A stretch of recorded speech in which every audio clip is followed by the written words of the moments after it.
Ryan Anderson leaned into the reins, his rawhide gloves stiff with frost, breath steaming around the coarse black of his beard.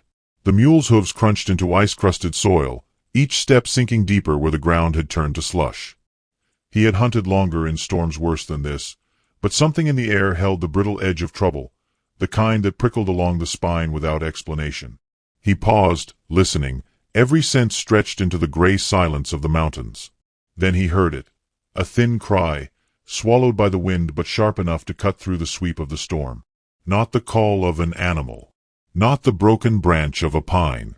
A human voice, high and strained, carried from the ravine below. Ryan swung down from the saddle, boots sinking with a wet thud into half-melted snow. He tied the mule to a gnarled spruce and moved quickly, rifle slung across his back. His eyes traced the slope, sharp as any hawk, until he found them. 3 figures huddled beneath an outcrop of rock, their bodies dark smudges against the snow. The oldest, barely more than a girl, sat upright, shoulders rigid, arms spread to shield the 2 smaller ones pressed against her sides. She looked about 19, maybe younger, her face pale under a tumble of black hair, lips chapped raw by cold. Her dress was threadbare, torn at the hem, and her shawl was little more than rags wrapped around all 3 bodies. Her eyes, dark and unwavering, locked on Ryan with a feral spark of distrust, as though she were a cornered animal daring him to step closer. The boy beside her couldn't have been older than 12. His cheeks were hollow, and his hand shook violently though he tried to hide it under his sister's shawl. The youngest, a girl, 7 or 8, lay half-conscious in her lap, eyelids fluttering. Their breaths rose in faint clouds, fragile as candle smoke. Ryan said nothing at first. He had learned that words in moments like this meant little. He took off his heavy buffalo hide cloak and stooped, wrapping it around all 3. The eldest flinched, her hand darting to something hidden at her side, a broken shard of bottle glass, clenched like a weapon. Ryan caught the gleam of it, recognized the resolve in her stare. He didn't take it from her. Instead, he looked straight into her eyes, slow and steady, and said the first words he had spoken in hours. "All 3 of you, get in." He motioned toward the slope where his wagon waited, pulled by his stubborn mule. For a heartbeat she did not move, lips parting as if to form a protest, then pressing shut again. He saw her weighing risk against survival, pride against the shivering weight of the 2 children in her arms. The decision tore across her face like a shadow, then she shifted, lifting the younger girl carefully and guiding the boy up with a firm hand. Ryan carried the smallest without asking permission. Her body was too light, fever heat radiating through the thin fabric. He settled her against his chest and led the other 2 toward the wagon. Snow whipped in hard flurries, blinding as they climbed. Behind them, somewhere deeper in the valley, came the distant bark of a dog. The boy stiffened at the sound, and the older sister cast a frantic glance over her shoulder. "They're close," she whispered hoarsely, the first words he had heard from her. Her accent carried traces of her homeland, softened by years in America, but her fear needed no translation. Ryan quickened his stride. The wagon loomed ahead, weathered boards rimed with frost, the mule stamping impatiently. He lifted the children inside, spreading thick furs across the floor. The eldest slid in last, still gripping the shard of glass, her shoulders squared as if daring him to take advantage of their weakness. Ryan only pulled the cloak tighter around them and shut the canvas flap against the storm. The dog bark carried again, louder this time, followed by the faint report of a rifle echoing off the ridges. The sound was too far for immediate danger, yet close enough to set every nerve on edge. Ryan climbed into the driver's seat, flicked the reins, and urged the mule into motion. The wagon creaked along the narrow trail, wheels crunching against frozen ruts. The storm thickened, snowflakes spinning like ash. Behind them, faint dark shapes appeared on the ridgeline. Riders, 3 at first, then 2 more joining, moving slow but steady. The boy whimpered. Ryan kept his eyes forward, calculating distance and terrain. The trail split ahead, one path broad and direct, the other steep and winding through narrow trees. He chose the latter, guiding the mule into the shadows of the pines. Branches whipped against the canvas. Snow cascaded down from high limbs, muffling the creak of the wagon. The mule strained, breath snorting white plumes, hooves slipping but pressing on. Ryan felt the weight of the rifle across his back, the familiar heaviness a quiet promise. He had lived alone too long not to know when trouble had fixed its eyes upon him. Inside the wagon, the eldest girl tried to soothe her siblings. Her voice trembled but carried a strength born of necessity, humming a lullaby in a tongue Ryan didn't know. The boy's breathing slowed, steadied by her calm. The little one pressed her fevered face into the furs and whimpered. The riders' silhouettes disappeared in the storm, but Ryan knew better than to think they had turned back. Men like that didn't hunt for nothing. Their quarry had value, whether in debt repaid, cruelty inflicted, or worse. He glanced back once, his face a mask carved from stone, then urged the mule faster.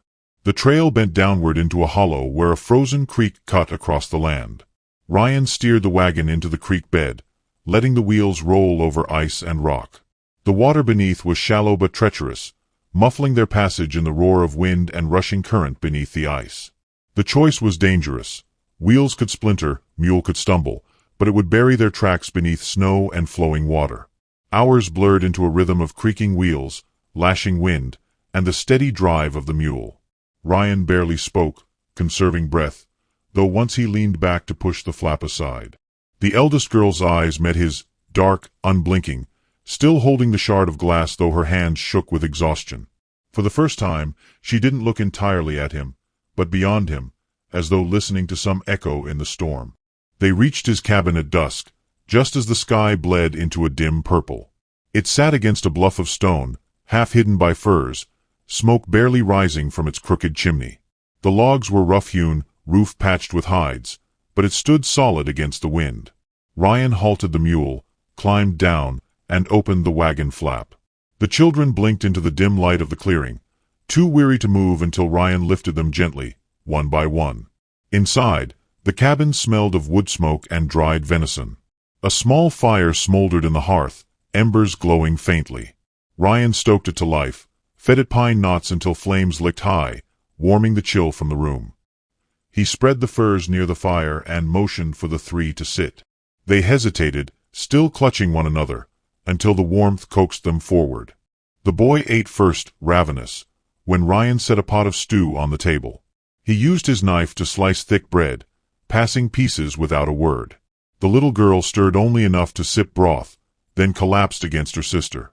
The eldest, though trembling with hunger, pushed her portion toward them until Ryan slid it back firmly, his eyes narrowing in quiet insistence.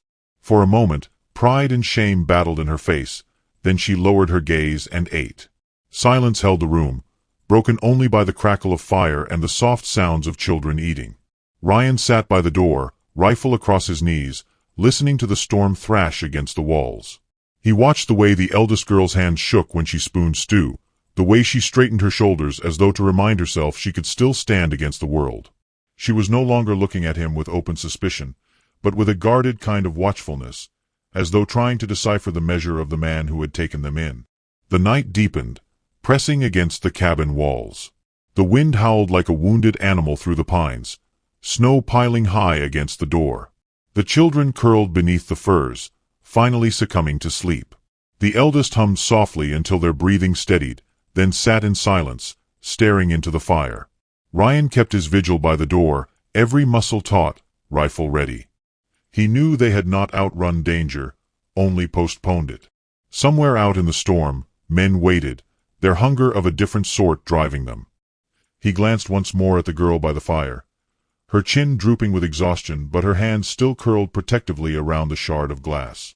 The flames danced shadows across the cabin walls.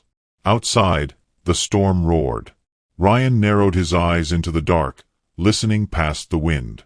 A faint sound stirred there, low and distant, hooves muffled by snow, patient as the cold itself. And he knew this night was only the beginning. Snow layered itself thick upon the roof overnight, muting the world in a heavy hush.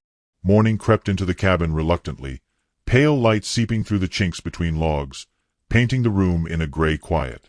Ryan Anderson stirred the fire back to life, feeding it with split pine until it snapped and roared, the heat stretching against the damp chill. His breath still clouded in the cold corners, but here by the hearth the air softened. The girl was already awake. She sat cross-legged on the furs, her siblings still curled against her sides. Her eyes followed Ryan with cautious watchfulness, though the shard of glass she'd held last night now rested on the floorboards beside her, dulled by soot and ash. She didn't speak, nor did he. Their silence filled the cabin like another presence, uneasy but not hostile. Ryan ladled venison stew from the iron pot into wooden bowls, the smell of fat and herbs filling the room. He set one bowl before her, another near the boy, and one by the little girl. The boy, Junjie, stirred awake at the scent, blinking hard before devouring spoonfuls with a hunger sharpened by weeks of want. The little one, Onli, rubbed her eyes, too tired to lift her spoon until her sister coaxed her gently, guiding her hand. Mei Lin herself hesitated. Her lips parted as though she might refuse, her pride stiff as the boards beneath her, but Ryan slid his own bowl toward her without lifting his eyes. He did it wordlessly, as if it were no sacrifice at all, and took instead a strip of dried jerky from a pouch. For a long moment she stared at him, anger flickering across her face, then softening to something raw. She took the stew and ate. Ryan moved with the rhythm of habit, sharpening his knife against a whetstone, mending a strap on his boots, tending to the mule in the lean-to. The children watched him as if he were some strange animal they had never seen, both fear and fascination in their eyes. Junjie crept closer when Ryan split kindling, the boy's hands twitching with the urge to help.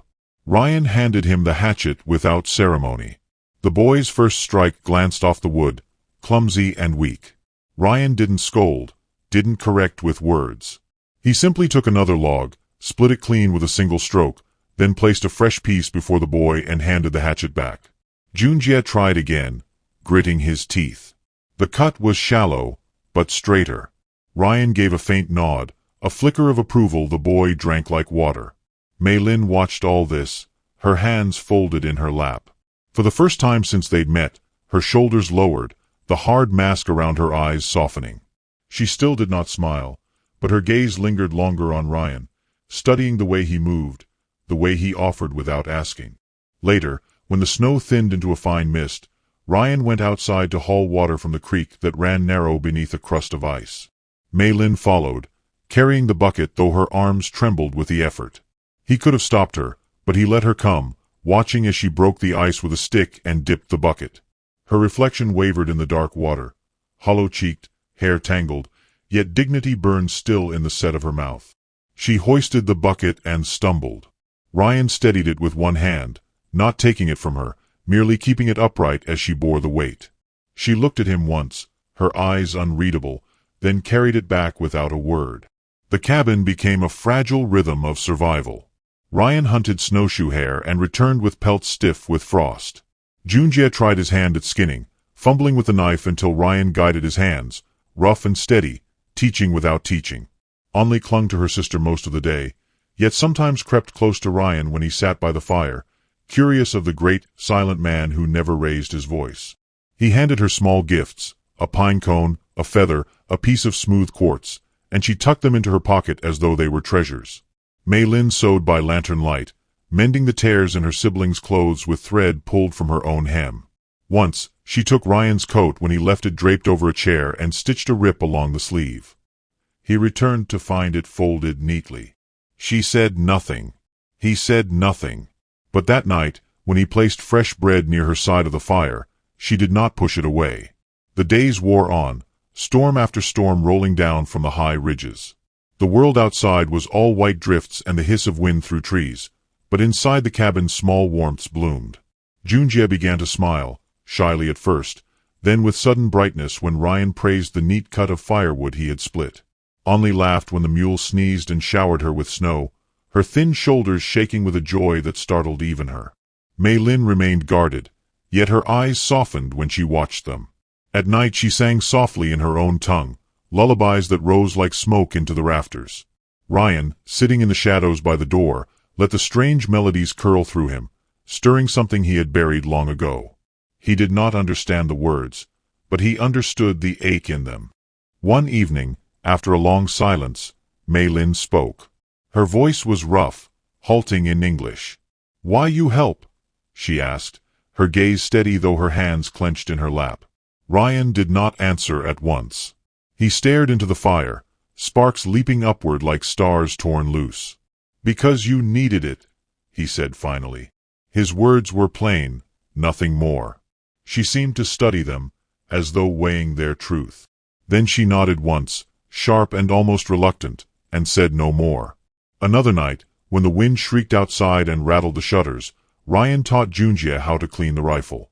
The boy's fingers shook, not only from cold but from the heaviness of the task. Mei-Lin watched, her lips pressed thin, but she did not stop him. Ryan guided the boy's hands until the parts clicked back together. He handed him the rifle, unloaded, and let him feel its weight. Responsibility passed between them like a solemn oath. The cabin walls seemed to grow closer, not with threat but with shared endurance. Each gesture, firewood split, bread shared, wounds mended, wove a thread, invisible yet binding. Still, Ryan knew the danger had not passed. He checked the snares outside and found them tripped, not by rabbit but by boot. He found tracks, too heavy to be deer, circling near. He said nothing to the children, but that night he sat with his rifle across his knees, eyes sharp as flint. Mei-Lin must have seen something in his posture, for she asked no questions. Instead she tucked the furs tighter around her siblings and whispered to them in Chinese, words Ryan could not catch.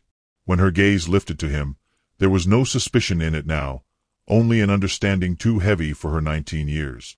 The snow eased after days of storm, the sky clearing to a hard, bright blue. Sunlight spilled through the trees, dazzling on drifts. Ryan took the children outside, showing them how to follow rabbit tracks, how to set snares with twine and bent saplings. Their laughter rang, thin but alive, and for a moment the hollow valley seemed less desolate. Mei-Lin watched from the cabin door, her hair catching sunlight like black silk, her arms folded but her face softened by something like hope. That evening, as dusk fell, Ryan heard it again, the distant bark of a dog, muffled but certain. He froze, hand tightening on the rifle. Through the window he saw the girl stiffen as if she too recognized the sound.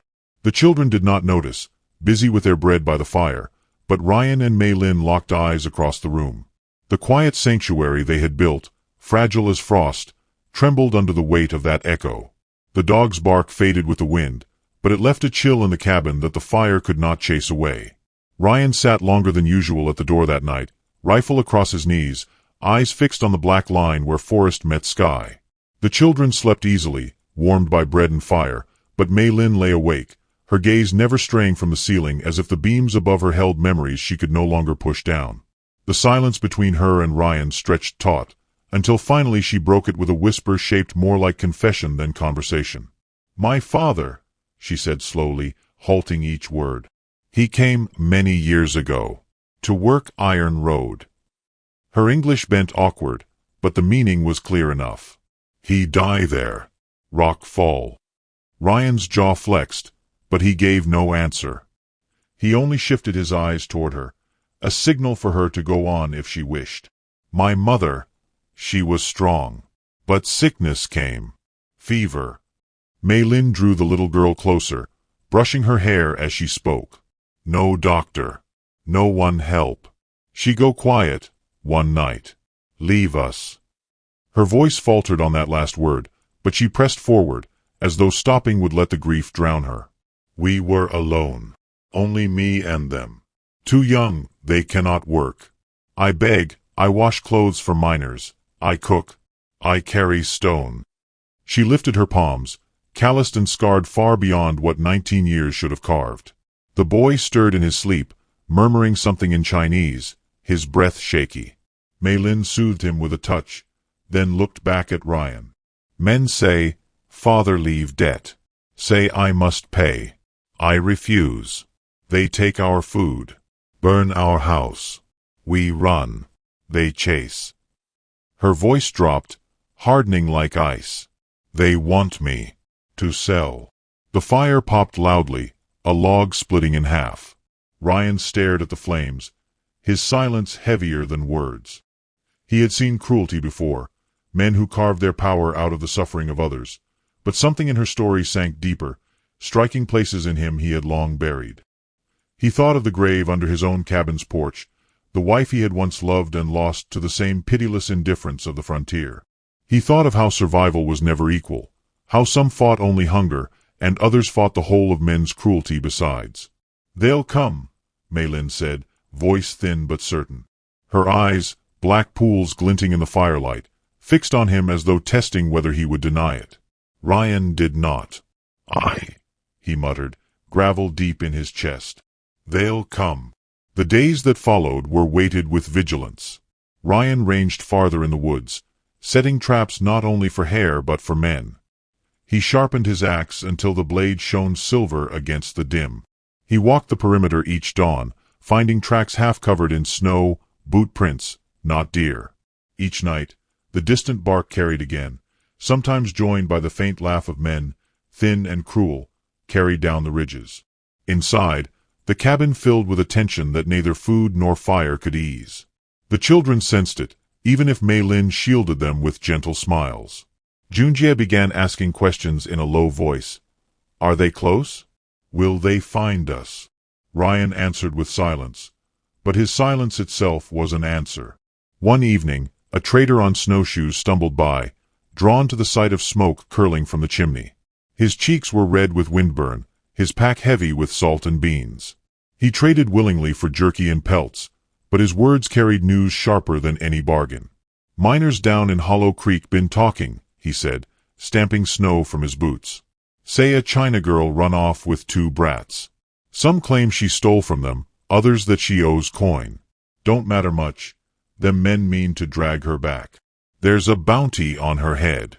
$20 for the lot of 'em." Maylin's face drained of what little color remained. She sat frozen, hands clutched tight in her lap. The trader didn't notice, or pretended not to. Ryan only gave a grunt, pushed tobacco across the table, and traded without another word. When the man left, Ryan barred the door with both hands, pressing it shut against the howl of the night. The children slept restlessly that evening. Maylin did not. She sat by the fire, her eyes fixed on the small revolver Ryan had laid out for cleaning. She reached toward it once, her fingers hovering, then withdrew as if the metal would burn her. Ryan watched her, his voice a low rumble. "You know how." She shook her head. He slid the revolver toward her. "You'll learn." Her hands trembled as she took it. The weight surprised her. He could see it in the way her shoulders dipped. He showed her slowly how to open the cylinder, load cartridges, thumb back the hammer. She fumbled, but each time he guided her hand, his calloused fingers steadying hers. She fired nothing that night, only practiced the motions. Still, when she finally set it down, something like resolve hardened in her eyes. The days shortened, each evening sinking earlier into long shadow. The snow pressed high against the cabin walls, sealing them inside. In that small world, Maylin's pride clashed against her fear. She cooked meals from what little Ryan brought back, stretching rabbit and beans into stews that lasted days. She taught Junjie to mend furs, Only to spin thread. But at night, when the wind paused, she sat tense as a bowstring, listening for hooves. Ryan felt her gaze often, measuring him, maybe mistrusting still, maybe seeking something she dared not ask.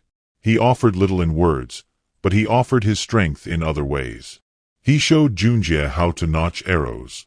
He patched leaks in the roof so the snowmelt wouldn't drip upon the sleeping children. And when Maylin collapsed once in exhaustion, having worked herself thin for the others, he set bread by her hand and covered her with his cloak. She woke hours later, startled to find herself cared for, though he never spoke of it.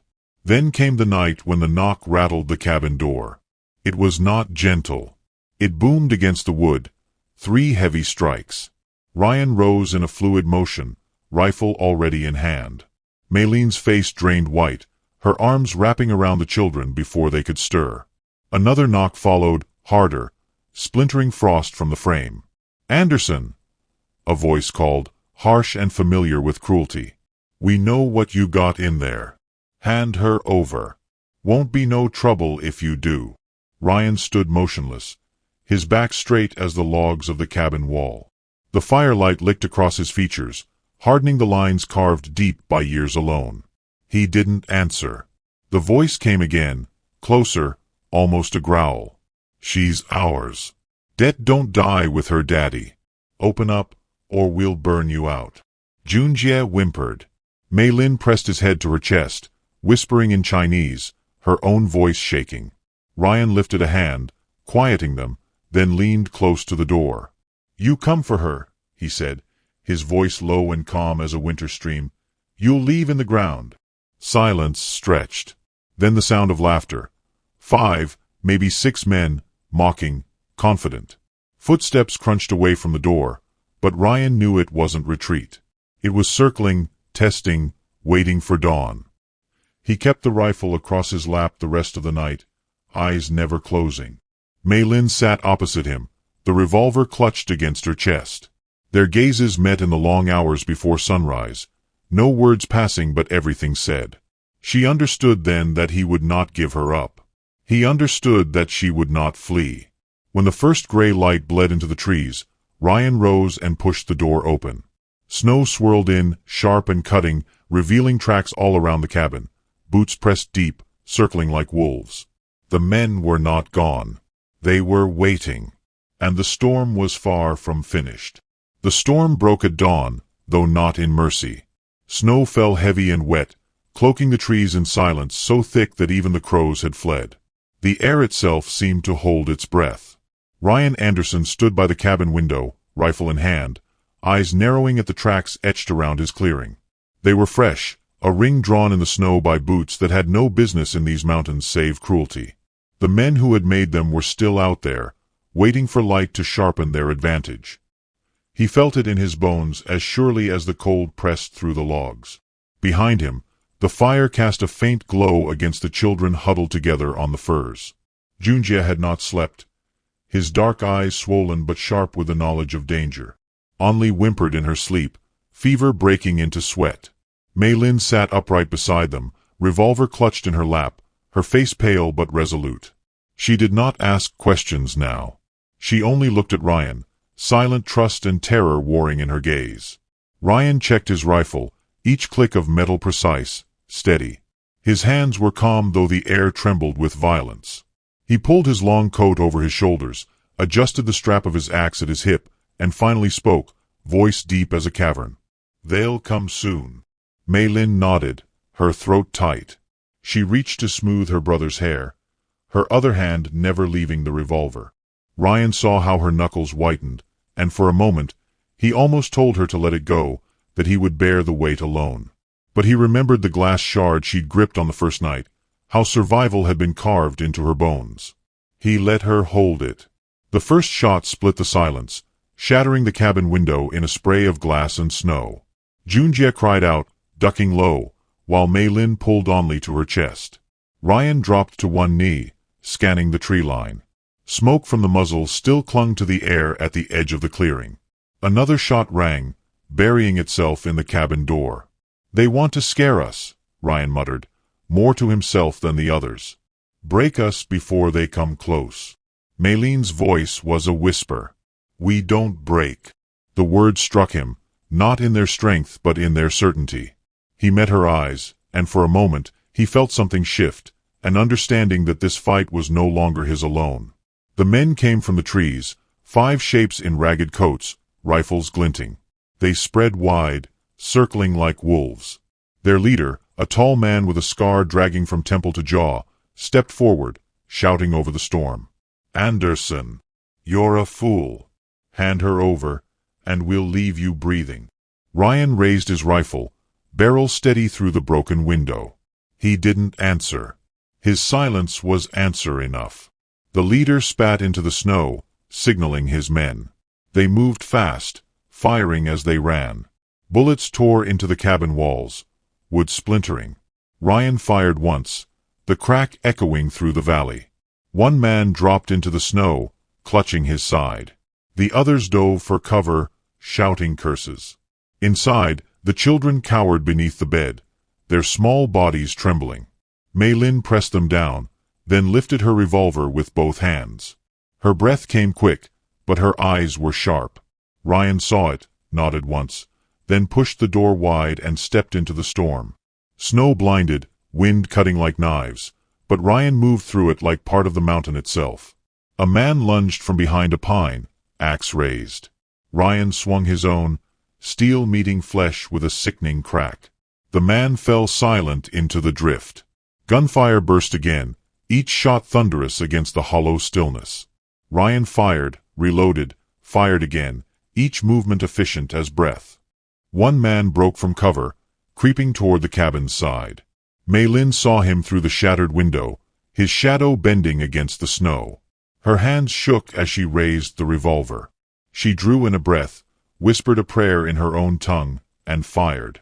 The man staggered, shock written across his face before he crumpled.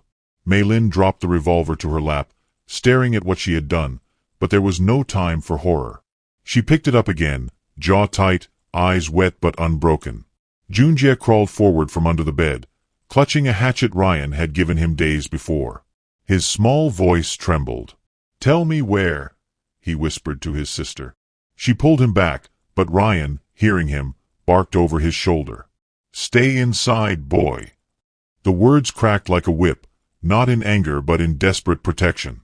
Junjie froze, torn between fear and pride, then obeyed, pressing his back against the wall with the hatchet clutched to his chest. The leader's laugh cut through the storm, harsh and mocking. "You can't fight us all, Anderson. You think a China woman worth dying for?" His voice dripped with cruelty, meant to dig into marrow. Ryan stepped into view, snow clinging to his beard, rifle leveled. "Ain't her life yours to take?" His voice carried like thunder, flat and final. They clashed in the clearing, close now, no distance left for rifles. Steel and flesh, breath and snow. Ryan fought like the land itself, hard, merciless, enduring. One man grabbed his arm, blade flashing, but Ryan drove his shoulder into him, crushing bone with brute force. Another swung from behind, only to be met with the flat of Ryan's axe, the crack ringing out like a tree splitting in a storm. Inside the cabin, Mei Lin reloaded clumsily, her fingers numb with cold and fear. She aimed again, protecting the doorway, each shot ringing with both desperation and courage. She was shaking, tears streaking her cheeks, but she did not stop. Each pull of the trigger was an act of defiance against the fate men had written for her. At last, only the scarred leader remained, his breath ragged, eyes burning with rage. He rushed Ryan, tackling him into the snow. The two men crashed hard, rolling, fists and blades flashing. Ryan grunted as the knife sliced across his arm, hot blood staining the white. The leader sneered, pressing down. "You'll die for nothing, mountain man." From the cabin door came a sound, a click, sharp and small, but steady. The leader froze, eyes darting. Mei Lin stood in the doorway, revolver aimed with both hands, her body trembling but her gaze unshaken. "You leave," she said, her voice hoarse but fierce. "Or you die here." The leader snarled, spitting blood into the snow. "You ain't got the nerve." Ryan surged then, wrenching free, slamming his shoulder into the man. They rolled again, knife flashing, revolver shaking in Mei Lin's hands. For a heartbeat, all hung in the balance, the snow, the blood, the firelight spilling from the cabin door. Then Ryan drove the knife from the man's grasp, buried his fist hard into the scarred jaw. The leader collapsed into the drift, still and broken. The silence after was deafening, the storm itself seeming to hold still. Snowflakes drifted lazily through the clearing, settling on the blood-stained ground. Ryan rose slowly, breath harsh, blood seeping through his sleeve. He looked back at the cabin. Mei Lin stood there still, revolver lowered now, her shoulders trembling. The children clung to her legs, wide-eyed but alive. Ryan wiped blood from his beard, steadying himself. He moved toward them, each step sinking deep into the snow. At the door he paused, meeting her eyes. In them he saw not only fear, but the steel that had carried her through every cruelty. She had fought, just as he had, and together they had held against the world's hunger. Inside, the cabin smelled of gunpowder and smoke, but the fire still burned. Ryan sat heavily by the hearth, tearing strips of cloth to bind his wound. Mei Lin knelt beside him without hesitation, her hands firm though her breath shook.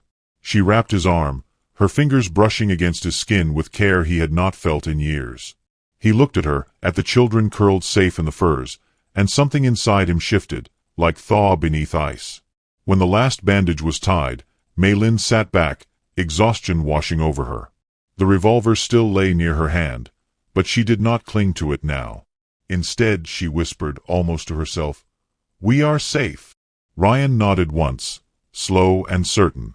Safe. The word hung heavy, not as promise of forever, but of this night, this fire, this fragile moment they had carved from the storm. Outside, snow covered the tracks of the fallen men, erasing violence beneath its endless white. Inside, warmth grew in the silence between them, something unspoken but undeniable. Ryan glanced toward the door once more, his gaze hardening with the knowledge that survival would never be simple. But when he looked back at her, he found strength mirrored in her eyes. The cabin held him close, the storm raging beyond, and in that fragile quiet the bond forged in fear began to root itself deeper, unyielding as the mountains themselves. And then, faint against the howl of the wind, another sound drifted down from the ridge, a dog's bark, nearer this time, followed by the echo of men's laughter. The fight was not done.